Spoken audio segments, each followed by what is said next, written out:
రెండు రకాలైనటువంటి అదృష్టాలు ఇవ్వాలి అనుకుంటే ఆడపిల్లగా వస్తుంది. ఒకటి, సాక్షాత్ లక్ష్మీదేవి ఇంట్లో పుట్టింది, అందుకే మగపిల్లవాడికి చేయడానికి అలంకారములు తక్కువ ఉంటాయి, ఆడపిల్లకి చేయడానికి అలంకారాలు చాలా ఎక్కువగా ఉంటాయి. ఆడపిల్ల ఇంట్లో తిరుగుతోంది అనుకోండి, లక్ష్మీదేవిది తిరిగినట్టే.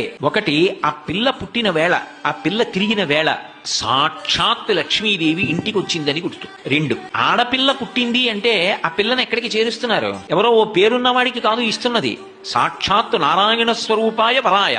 ఆ వరుడు నారాయణ స్వరూపుడు. ఇప్పుడు లక్ష్మిని నారాయణుడి పక్కకి చేర్చారు. ఆ చేర్చిన కారణం చేత ఏమైంది? 10 తరాలు తర్వాత వచ్చేవి, 10 తరాలు నా ముందున్నవి, నేను ఒక తరం, 21 తరాలు ఉద్ధరింపబడ్డారు, ఉన్నత లోకాలకి వెళ్ళారు. ఏది మగపిల్లవాడి విషయంలో చూపించండి అలా ప్రమాణం. అలా చేయగలడా?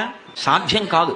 అమ్మవారు అనుగ్రహిస్తే ఆ తల్లి వీళ్ళని నేను విశేషమైనటువంటి ఫలితము చేత సత్కరించాలనుకుంటున్నాను అనుకుంటే ఆడపిల్లగా వస్తుంది.